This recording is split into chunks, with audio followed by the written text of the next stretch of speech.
பேச்சை பேச வந்திருக்கேன். அதன் பெயர் துணிச்சல். இது வெறும் வார்த்தை அல்ல, அது காட்சியின் அழகி தவறு செய்யும் அல்ல. இது இருளில் மடியில் மின்னும் விண்மீன், பயம் என்னும் கடலில் படகாய் நம்மை தாவும் கனமல். வீரம் என்பது வாள் ஏந்துவதல்ல, வீரம் என்பது போர் முரசு கொட்டுவதல்ல. இது நடுக்கங்களும் நெஞ்சுக்குள்ளே நான் செய்வேன் என்று ஒலிக்கும் அமைதியான குரல். அஞ்சுவது அறிவின் இயல்பு, ஆனாலும் வெல்வது துணிவின் சிறப்பு. துணிச்சல் என்பது எங்கோ விண்ணிலே, அது நம் ஒவ்வொரு மனிதமும் முறையை கிடக்கும் நெருப்பு. சரியான தருணத்தில் சரியான முடிவை எடுக்க துணும் தீப்பொறி. சமூகத்தின் சங்கல்களை உடைத்து உங்கள் உண்மை முகத்தை காணுவது துணிச்சல். இது தவறு என்று தலை நிமிர்ந்து சொல்வது துணிச்சல்.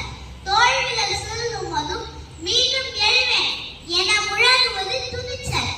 வாழ்க்கை என்பது ஒரு நதி போல, பாறைகளும் பள்ளங்களும் உண்டு. பயந்தால் நதி திசை மாறும், துணிந்தால் பாறையும் வழிவிடும்.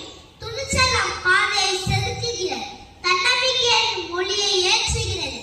இதயங்களை வீழ்த்தெறிங்கள், உங்கள் பயம் என்னும் திரையை விலக்குங்கள். உங்களுக்குள் இருக்கும் வீரியத்தை உணருங்கள். ஒவ்வொரு நாளும் காலை கண் விழிக்கும் போது உங்கள் இதயத்திடம் சொல்லுங்கள், இன்று நான் துணிச்சலானவராக இருப்பேன் என்று. அந்த தீனம் உங்கள் செயல்களில் வெளிப்படட்டும். பயத்தை உங்கள் காலடியில் பெற்று மிதியுங்கள், துணிவை உங்கள் தலையில் கிரீடமாக சூட்டுங்கள். வாழ்க்கையை ஒரு முறைதான், அதை பயத்துடன் வீணாக்காமல் துணிச்சலுடன் வாழ்ந்து திறமையுடன் சாதியுங்கள். பயம் வந்தாலும் பாதை மரியாதை, துணிவிருந்தால் தடைகள் நிற்காது. ஒரு சிறிய